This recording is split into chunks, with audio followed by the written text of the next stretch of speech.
Good morning, everyone. Welcome to the Sunday Live with Al Parsai. My name is Al Parsai. I'm a regulated Canadian immigration consultant. I have been practicing for the past 11 years. I'm the author of the bestseller book, 88 Tips on Immigration to Canada, which you can purchase from any Amazon website. It's available in both electronic version and print version. I'm also the author of several articles about immigration to Canada on the website settler.ca and other places.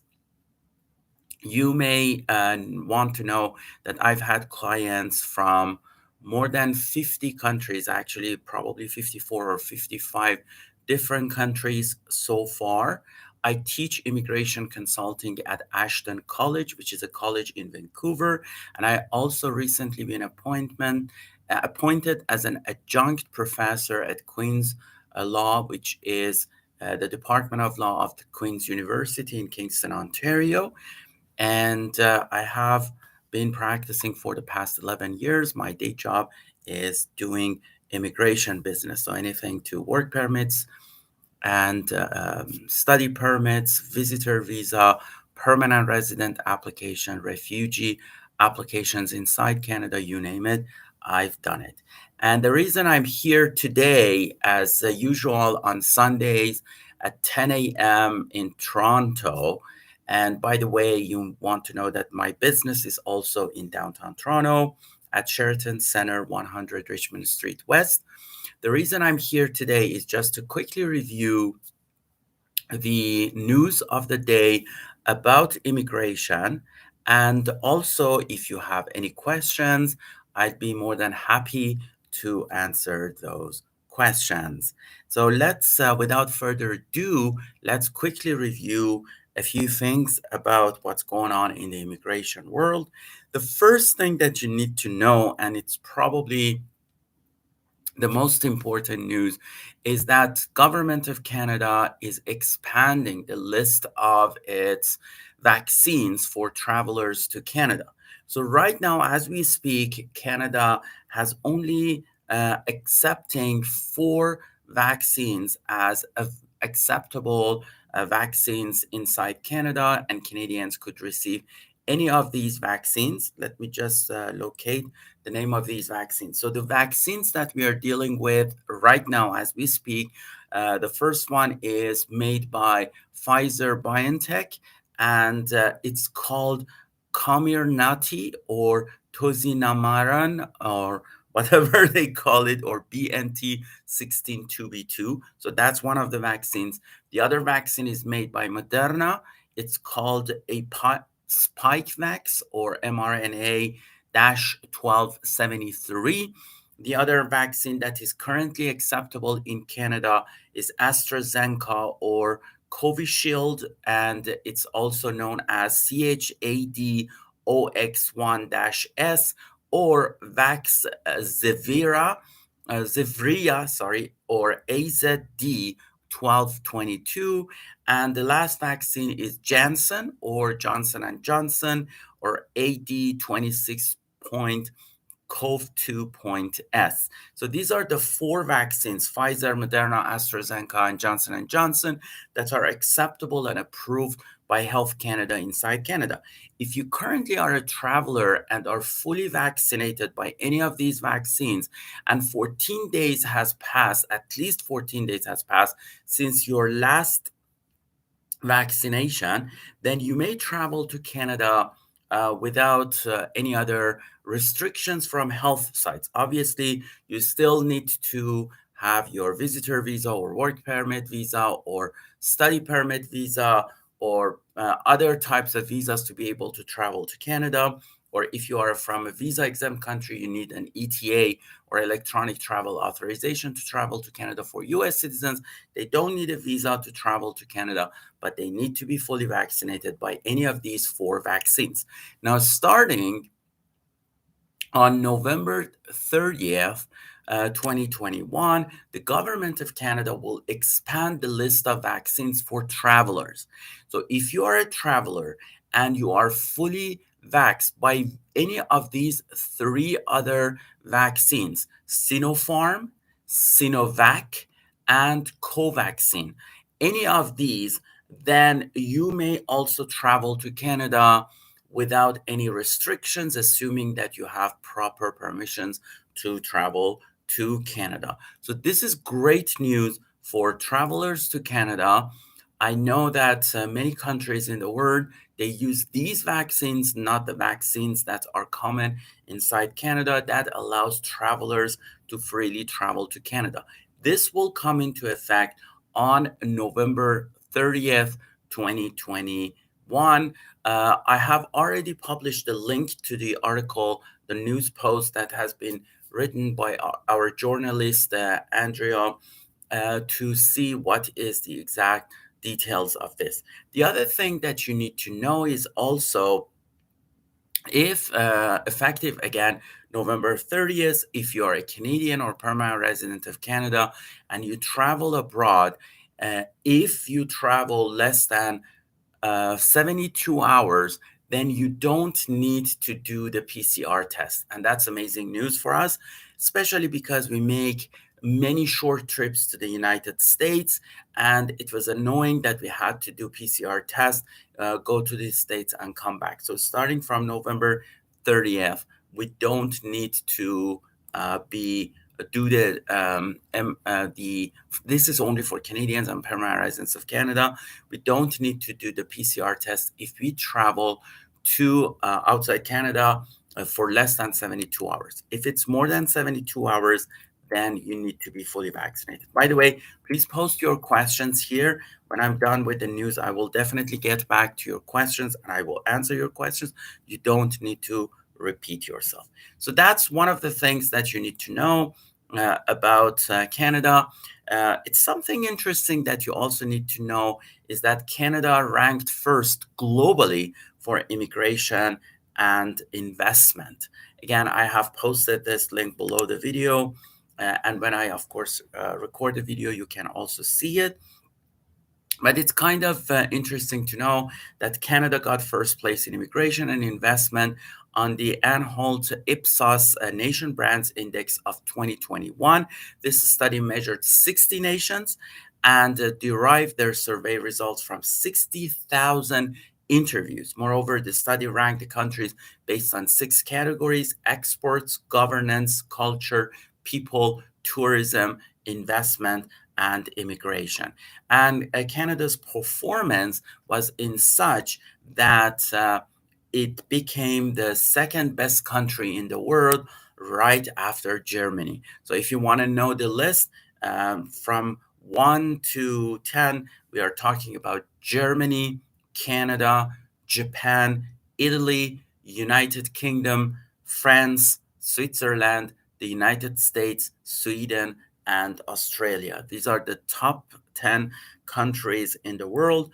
I will post this link. Obviously, these kinds of statistics, they are not necessarily agreed upon by other people and practitioners, but at the end of the day, it's an indication that why immigration to Canada is so difficult, because people ask me, and I'm going to record a video or write an article soon about this, that direct immigration to Canada is almost dead unless you get sponsored by somebody to Canada, like your spouse or common law partner or your parents or your children, or if you immigrate to Canada as a refugee. It is almost impossible to directly immigrate to Canada under economic classes.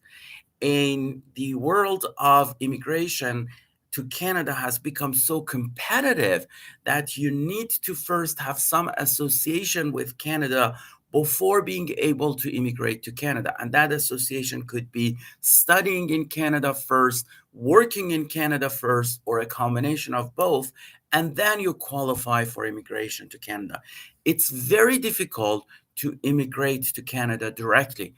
Even some direct immigration options under business classes like self-employed, like startup business. Right now, we have a backlog of close to 11,000 people under self-employed and startup businesses, and the targets per year are only 1,000 people. So think about how could you even immigrate under those programs directly. Now the word of the day is that if you want to immigrate to Canada under economic classes, think about double stage immigration. So try to get a work permit in Canada or a study permit in Canada, and then eventually you will immigrate to Canada. There are still some people that directly immigrate to Canada under economic classes, but this number is shrinking and shrinking and shrinking. For example, federal skilled worker class, which mostly targets skilled workers outside Canada, the government has basically halted this program for the past 11 months. The last time that they invited people to express entry under federal skilled worker class or under federal skilled trades class was December 2020. And since then, they haven't, actually, it was 20th of December 2020. So they haven't invited anybody since then under these two programs, which many of them, especially under federal skilled worker class, they target people outside Canada. So you need to know that one of the reasons is that so many people want to immigrate to Canada, and that we have a huge backlog. Actually, according to CICnews.com, we have a backlog of close to 1.8 million people waiting to receive either a temporary residence status in Canada or permanent residence status in Canada. So these numbers are huge. And as you know, of course, Canada intends to accept a ton of immigrants to Canada. And that's a good segue to my other piece of news that there was actually an interview by the new Minister of Immigration, Sean Fraser, who was being interviewed by Bloomberg. And Sean Fraser mentioned that Canada is on target to invite 401,000 immigrants in Canada in 2021. So it looks like that we will eventually will manage. I was one of these skeptics, but it looks like that we are going to hit that target this year, which is amazing news. And they are going to increase that target to 411,000 immigrants next year. So it looks like a huge number. And of course, if you want to see the whole news, I will post the link here below this video. But keep that in mind, 400,000 immigrants, and we have a backlog of more than 1 million waiting to immigrate to Canada. On top of that, another almost 800,000 people who are waiting to get temporary status in Canada. As I mentioned, we have a backlog of 1.8 million. And of course, we have an influx of roughly 400,000 international students each year. So the question is that, will there be room for everybody to immigrate to Canada? The simple math says no. So you need to meet certain requirements. The very first step for economic immigration, a safe step to consider immigrating to Canada, is try to get a work permit or a study permit. For example, if you are an entrepreneur, if you're a successful business person, if you can invest in Canadian economy, so one option would be work permit under IMPC 11. And when you immigrate to Canada, when you get a work permit in Canada and work in Canada as an entrepreneur, later on, you may qualify to immigrate to Canada under different programs that exist, like provincial programs like express entry system or federal self-employed class, depending on your situation. Otherwise, if you think about direct immigration to Canada, it would be extremely difficult for most people unless you're sponsored to Canada. So it's the interview with the immigration minister is an interesting interview by Bloomberg.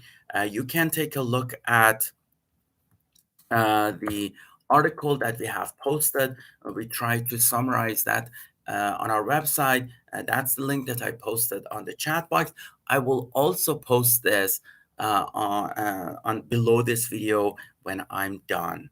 I think I already did, but if you're watching right now, when you see the recording, you can take a look at that. Also, you need to know that we've had some activities going on with provinces. Just again explaining why I'm going in the direction of double stage immigration to Canada. For example, Nova Scotia is now offering a new immigration pathway for workers in the restaurant industry. So, as you can see, these kinds of pathways are being created by provinces because they have realized that direct immigration to Canada is very difficult. And at the same time, if the province wants commitment to living in that province, the best way is to target people that are already inside the province and they are working hard to make both ends meet, or they are studying in the province. So now Nova Scotia is now accepting food counter attendants, kitchen helpers, food and beverage servers, cleaners, and other related support occupations through its occupation in demand stream, or OID system. Employers will be able to hire these workers without the need for a labor market impact assessment before offering the position. Moreover, employees will not need to work with the employer for 6 months before applying to Nova Scotia's PNP. According to a media release, business owners in the service industry have been experiencing labor shortages. To address this, Nova Scotia is making changes that will help employers hire newcomers with the skills they need. And this is amazing news for people who are in the food service industry. I just posted the link on the chat box. You can also read it on our website. And that's an indication that as I mentioned, probably provincial nominee programs, which is in most cases, they are double stage immigration options, are the best option to immigrate to Canada. We also have other provinces that they showed activity in the past week. For example, Saskatchewan did the largest PNP draw last week, and on November 18th, they invited 633 immigration candidates to apply for the provincial nominee program. If you want to know the details of this, just on November 18th, as I mentioned, under the express entry, they actually issued invitations for 425 people. That dropped their score for invitations to 65, which is amazing, 65 from 100. And also under occupations in demand, they invited 208. And guess what? The score also dropped under that program to 65, which is amazing. This is one of those exceptional situations that you could apply from outside Canada if you are highly skilled and highly educated. So again, if you want to know more, I will post the link here on the chat box, but you can also visit our website for more information. British Columbia also invited 87 workers in new BCPNP Tech Draw. As you know, they constantly invite tech or run Tech Draw, and that's interesting. We also have a study actually done by the Conference Board of Canada about the International Mobility Program. If you're not familiar with the International Mobility Program, I just briefly explain it. If you want to get a work permit in Canada, by default, you need the approval of the Labor Office in Canada, or ESTC, or Service Canada. That approval is called LMIA, or Labor Market Impact Assessment. So you need to get an LMIA, positive or neutral LMIA letter before even applying for a work permit, which is a tedious process and it's costly for employers. And that's why many employers are reluctant to go through the LMIA process. That's why depending on the year, roughly about two-thirds to three-quarter of the people who receive their work permits in Canada, they actually receive them through another program called IMP, or International Mobility Program, which allows you to receive a work permit in Canada without a need for LMIA. Now, some of the IMP programs are specific to certain situations like humanitarian reasons or like bridging open work permits and so on and so forth. But some of the IMP programs, they are employer based, either under the agreements and treaties that Canada has with other countries, such as CUSMA that we have with the United States and Mexico, such as agreement that we have with European Union or CETA, the general agreement of trades that we have with WTO, and so on and so forth. But some of them, like IMPC 11, are based on Canadian best interest when there is significant contribution to the Canadian economy, cultural fabric, social fabric, etc. So the what is going on is that Conference Board of Canada focus on different aspects of temporary foreign workers, and they also realized that in terms of international mobility program, there could be significant contributions, but people who receive their work permit and come to Canada under the IMP program. And specifically, not enough study has been done in terms of the effects of the IMP on the Canadian immigration system and economy. And that's they came up with a bunch of suggestions and recommendations to the Canadian government in terms of digging into this program and other work permit program. That's an interesting study. If you want to read more about this study, I will post this in the chat box. If I remember, I will also post it below the video, and you can read that. We have also a link to the original document issued by Conference Board of Canada. The last piece of news, or actually there are two one before last, is that we did some investigation through Open Canada and other sources to find out what are the major sources of immigration to Canada. And traditionally speaking, always India, China, Philippines are top three sources of immigration to Canada.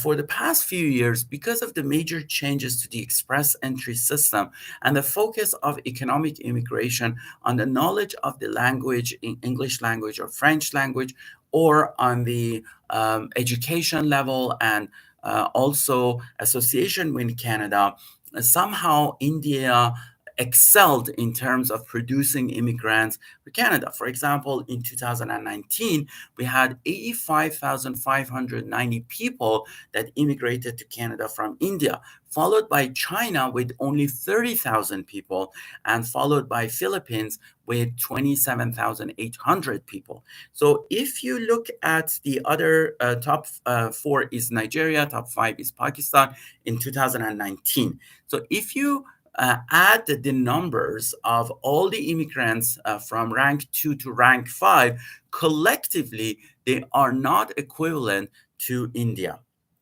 So that shows how Indians are now, how successful they are in immigration to Canada. In 2020, of course, the immigration to Canada dropped significantly. India had 42,865 immigrants. Regardless, it was number one. Number two was China with only 16,000. Number three was Philippines with almost 11,000. The United States was number four with 6,380, and Nigeria was number five with 6,360. Again, if you add all the numbers from rank 2 to rank 5, still it's not equal to India. In 2021, so far until September, India has produced 80,000 immigrants in Canada, followed by China with 21,000, Philippines with 11,000, Nigeria with almost 11,000, and France with 9,575 people. So still, if you add ranks 2 to 5, you still won't, all of them together are not equal to India. And also, based on this, I predict that the number of immigrants from India in 2021 to Canada will surpass 100,000, and that is a huge, huge number. So obviously, from one point of view, I'm very happy for Indian citizens. I have some Indian clients, and I have served them, and I'm so happy for my clients from India that they are successful. But at the same time, it also shows that the immigration system in Canada does not create enough diversity in immigration, and despite the fact that many other countries are also willing to immigrate to Canada, but the system is defined in such a way that not necessarily other countries will be successful. For example, many immigrants to Canada, they suffer language skills, and that's why they will not be able to immigrate to Canada. So that's an interesting piece of news to take a look at. And the last one that I want to share with you is that the government of Canada made significant changes to the IRCC web form. That is the web form that you can get in touch with the immigration authorities. And I have already recorded a video about the IRCC web form on YouTube.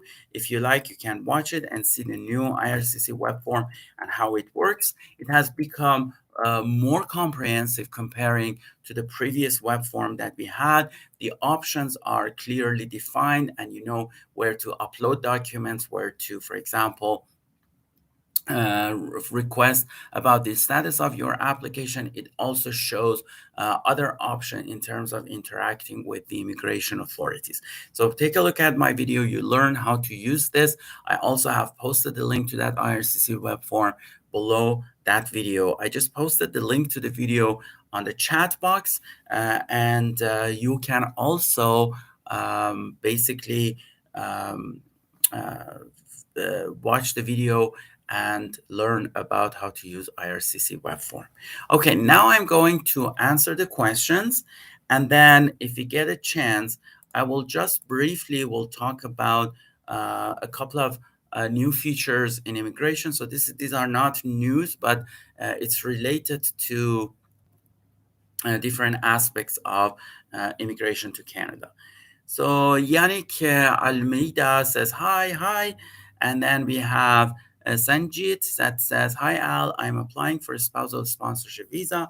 I landed in August here. Do I need to be at least 6 months in Canada to be eligible to apply, or can I apply now? So the simple answer, of course, I don't know about the specifics of your case, but the simple answer is that as soon as a person becomes a permanent resident of Canada, under Section 130 of the regulations, is qualified to sponsor a spouse or common law partner. Obviously, you also need to meet other requirements. For example, you need to be at least 18 years old. You need to reside in Canada. You cannot be outside Canada to sponsor your spouse or common law partner if you are a permanent resident of Canada. And then also we need to look into Section 133 to make sure that the sponsor meets all the requirements of the regulations, for example, in terms of their financial status. Now, for a spousal sponsorship, luckily we don't have requirements in terms of minimum necessary income, but there are other features that the sponsor needs to meet, for example, not being in a prison at the time of sponsorship and so on. Also keep in mind that for somebody who just recently moved to Canada and then they say that I want to sponsor my spouse, a question will be asked that were you married when you moved to Canada? Because if you were married and you didn't declare your spouse, then that's a huge problem, because then suddenly the spouse will be exempt from a family member. They are not considered a family member under Section 117(9)(d) of the regulation. So we need to look into that. The other issue is new relationship under Section 5 of the regulations. We need to make sure there wasn't a divorce before immigration to Canada to facilitate the immigration of one person. Now that person can sponsor the other person. So that's another issue. We also need to look into that, how you immigrated to Canada.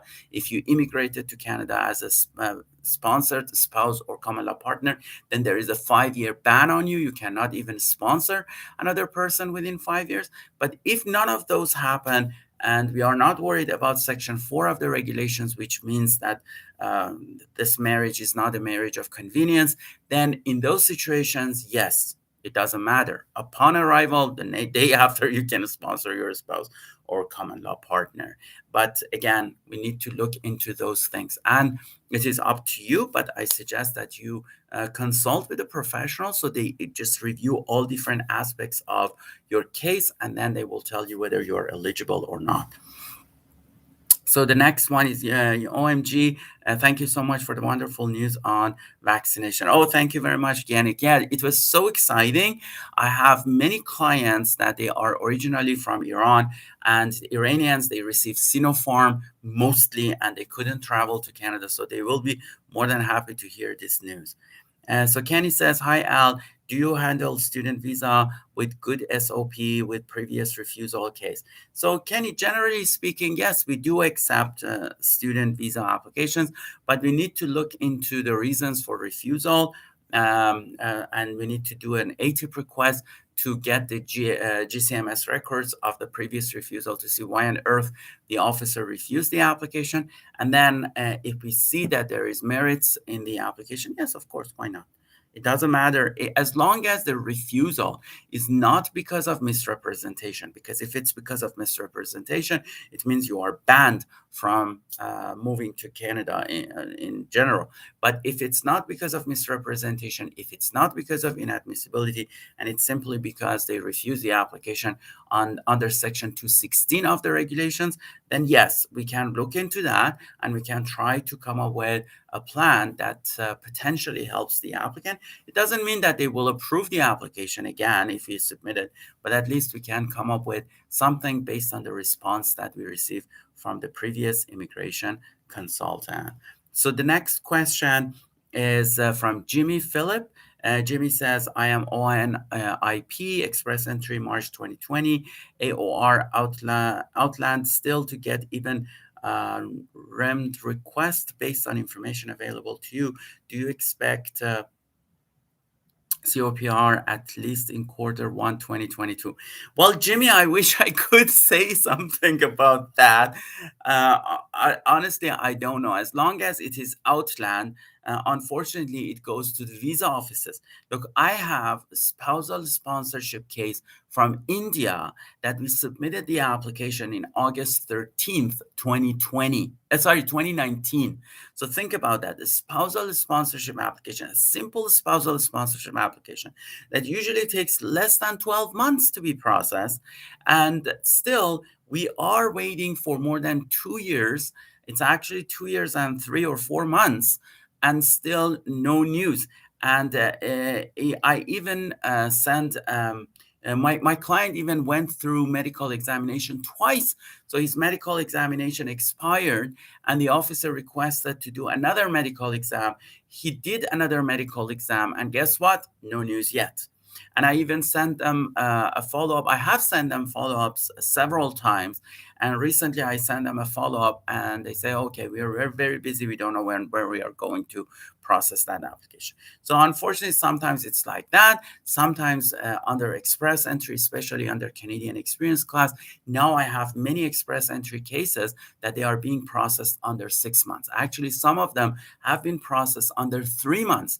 I had a case that I submitted an application on April 29th, 2021, and my client received her COPR in 2 months, believe it or not. I mean, 2 months later, by the end of June, she was invited to go through the online system to verify that where she is, and within a matter of 4 or 5 days, she became a permanent resident of Canada. So inside Canada, many of, not necessarily all of them, many of the applications are being processed, especially express entry under 6 months. Outside Canada, I don't know what's going on. So unfortunately, I cannot give you a timeline. What I can tell you is that now that we have a new minister, we try to push him to think about restructuring the processing system outside Canada. So hopefully we see some progress. I intended to actually send him an email within the next few days and just request that to look into that. Obviously, he knows what's going on, but we also need to do our job, and I will do my part to get in touch with the minister's office and ask them to and explain what's going on with you guys, and then try to advocate on your behalf and encourage them to process applications sooner. So the next one is from Arisha. Oh, hi Arisha. Good to see you here. So Arisha says, I highly recommend Parsai Immigration as they are reliable, knowledgeable, and transparent in every aspect. I got my PR for my whole family in little over 100 days. Thank you, Al. Oh, thank you very much. It means a lot to me. You've been very great. You've been an amazing person, amazing client. I thank you very much for this positive feedback. I wish you all the best for you and your family. So Maureen says, hi, Maureen. So while there are no questions, I just want to talk about a little bit about a couple of things. One of them is the LICO table or low income cutoff table. You probably know that LICO table is an important document. It's a table that shows the income of people or low income cutoff for people based on the number of family members. And this is the, like, by default, it's poverty line. So it says that if you make this much less than this much income per year, then you are probably a poor person. And now LICO is done by Statistics Canada. They run it for in different settings, but the one that is being used by the immigration authorities, it's LICO for large urban areas, usually urban areas that their population is 500,000 or more. So why they use LICO table? They use it for two different reasons. One of the reasons is for settlement funds. For example, for some immigration options like federal skilled trades program, federal skilled worker class, or startup visa, we need to show that the person who moves to Canada has at least enough money to cover their expenses for the first 6 months of their stay in Canada without even working. And that's called LICO. So they can calculate LICO 6 months for that purpose to calculate their settlement funds. For example, for one person, I predict that in 2022, the LICO will be 13,794. In 2021, it was $13,213. For two people in 2021, it was 16,449. And for three people, it was 20,222. So that's for 6 months. Now, for some other immigration options, now we use LICO to calculate the income. So income of, for example, sponsors who are sponsoring their family members. Now, if a sponsor is sponsoring a family member who is not a spouse or common law partner, who is not a parent or grandparent or dependent child, then we need to calculate their income in the past 12 years based on LICO 12 years. For example, for a person who is single and is sponsoring, say, a nephew, then they become two people, and the LICO in 2021 for two people was 32,898 for 12 months, and so on and so forth. Now, for sponsoring parental sponsorship, we need to add 30% to LICO. For spousal sponsorship, in most cases, we don't need minimum necessary income. But again, LICO table becomes a key to make those calculations. So if you want to know more about LICO 2022, I have posted an article. Now, we don't have the official numbers from the immigration authorities, but I made that calculation based on the inflation rate. So unfortunately, inflation rate in Canada was high. In 2021, we reached an inflation rate of roughly 4.4%. Recently, they even increased it to 4.9%. So I used that 4.4% inflation rate to make calculations about LICO in 2022. Usually, my projections have been very close to the actual numbers, but at least for now, you can make those projections to estimate what would be their minimum requirements. But when the government usually publishes the table, the official table in January, we will update the table accordingly.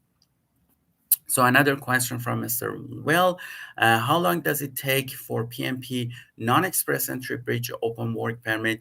how long does it take when applying for non-PNP express entry via the new IRCC online platform? So the first question, obviously nobody knows these numbers. I mean, even if you go on IRCC website, they have processing time, but the processing times that they post on IRCC website is based on what happened in the past, and also based on 80% of the application. So they just those extreme cases that are they are significantly delayed, they remove them from their statistics, and they only focus on 80%. So what if you are one of those 20%?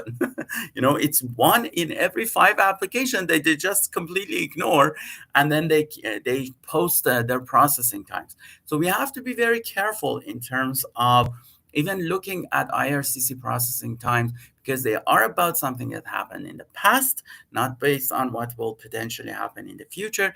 And they are only based on, roughly speaking, about 80% of the applications, not all of the applications. So, but generally speaking, what I could say, what my personal experience with BOWP, or Bridging Open Work Permit inside Canada, is that if you are already working inside Canada and you submit an application for BOWP, the IRCC always, not always, but most of the time, automatically issues or semi-automatically issues something called a transitional work permit. I have an article about transitional work permits. You can check that out on our website. I try to post the link about transitional work permit below this video as well. But at the end of the day, the transitional work permit is usually issued for 3 to 4 months. It allows the person to work inside Canada with the help of paper. That will help them to continue their OHIP or their universal healthcare coverage, their SIN number, etc., etc. And then usually they process the bridging open work permit application within that 3 to 4 months. That's usually what happens, but in some cases the processing could go beyond 3 to 4 months. So that's the answer to your first question. The answer to the second question is that we don't know, because the government of Canada introduced the new IRCC online platform. Non-PNP express entry via the new IRCC platform. Yeah, so they actually they just introduced that in September. So we don't know. Nobody knows the answer to that, because I have uploaded some applications through that platform and yet to even receive a file number. So it's too early to say how they will handle the new PR platform or portal they have created to make things more complicated. But I keep my fingers crossed that will enhance the processing, because in paper applications, we have cases that we submitted them even in 2020, and they have not even received their file numbers. They just have a temporary file number. With this new one that you upload everything online, I'm keeping my fingers crossed that somehow they will actually expedite processing these applications. But let's wait and see. We don't know the answer yet. So what's the docs list for applying for non-express entry PNP online for PR? Obviously, I cannot tell you about the document checklist here, but if you go on IRCC website, they actually have a document checklist, and you can download that document checklist, and based on that document checklist, prepare all the forms and prepare all the documents that they are requesting. Some of the documents are pretty obvious, like personal documents, like passports, like digital photo, like I don't know, the marriage certificate, if there is any birth certificates, those kind of things. There is, of course, the certificate of nomination by the province that you need to upload, but you also need to look into the document checklist. And also keep in mind that for the PNP non-express entry system, when you are applying for permanent residence, you also need to when you go online, you need to know that some of the forms are now you need to fill them online, like 0008, which is the generic application form, so you cannot upload it. You need to fill it online, like 669 IMM 56669, or Schedule A, you need to fill it online, or IMM 5406, which is family information, you need to fill it online. How long does it take to get AOR? Can you apply for Bridge Open Work Permit for non-PNP Express entry without the AOR? So first of all, again, we don't know the answer to your first question. As I mentioned, they just introduced that platform in mid-September. So it's a pretty new platform. We don't have enough statistics in terms of what's going on in there. And I personally, the first applications that I submitted, I just submitted them in early November. So I don't even have enough group of clients under that system to give you statistics in terms of can you apply for bridging open work permit. If you don't, so without an AOR, how can you prove that you submitted your application?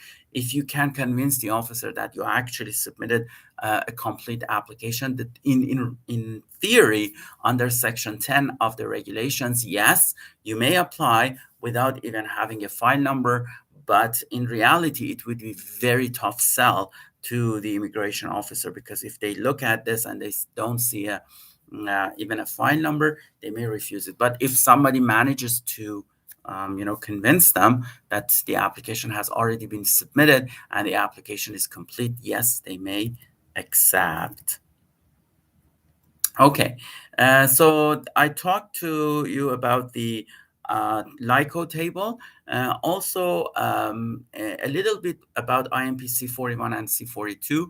So if you have applied for a work permit or a study permit in Canada, then your spouse may apply for an open work permit. Spouse or common law partner may apply for an open work permit.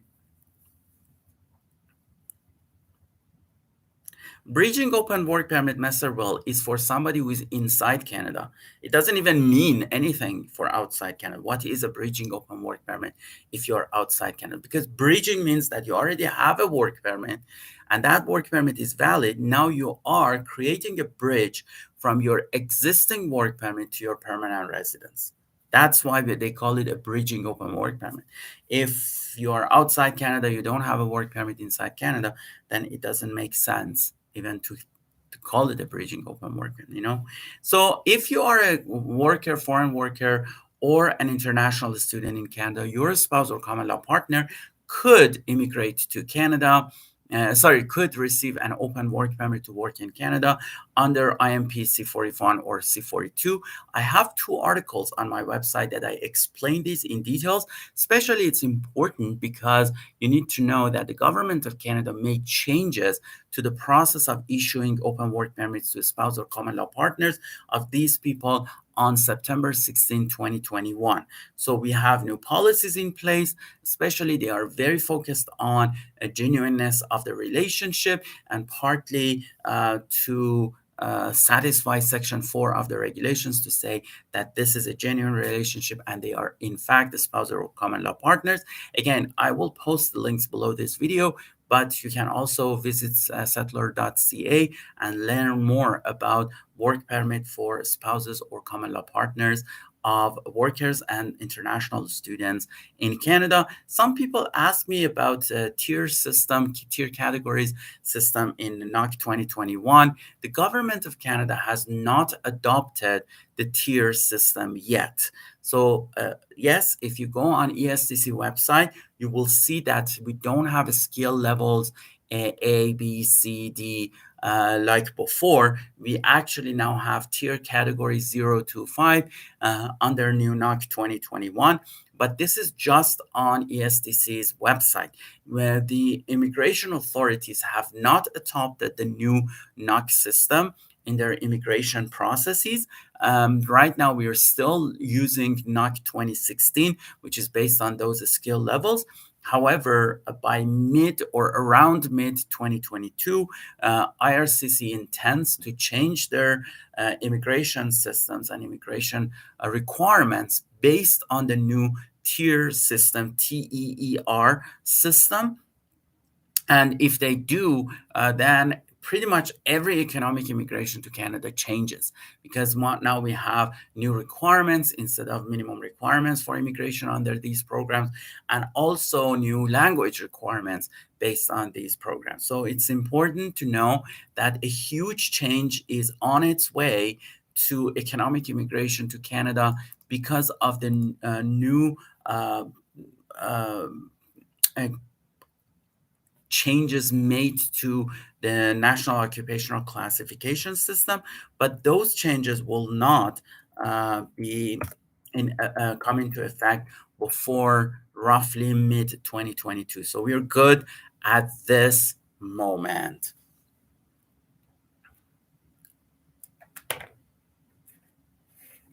So the question is that what options people outside of Canada have to apply after receiving PNP non-express entry nomination? Can they apply for open work permit?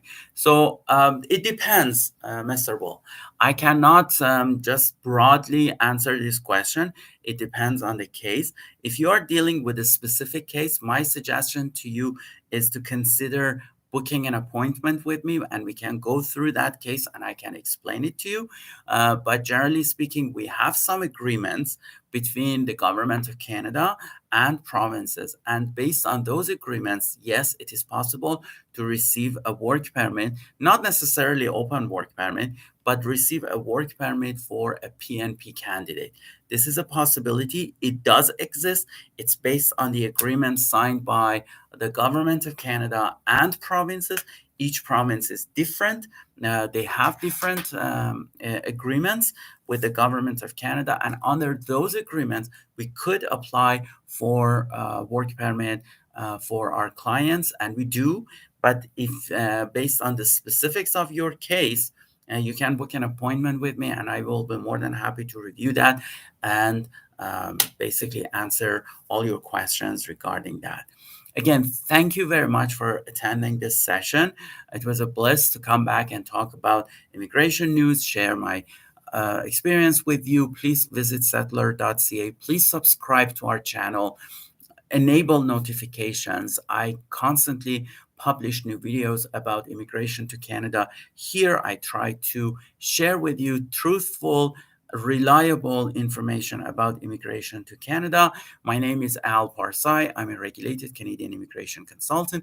I have been practicing for the past almost 11 years, since January 2011, and I am the author of the bestseller book 88 Tips on Immigration to Canada, which has been identified by Amazon.ca as the bestseller book under the immigration law. You can find this book on pretty much every Amazon website, both in electronic or digital format and in print format. I'm the author of several articles about immigration to Canada. I teach immigration courses at Ashton College. I have recently been appointed as an adjunct professor to University of Queens at Kingston, Ontario, at the Department of Law.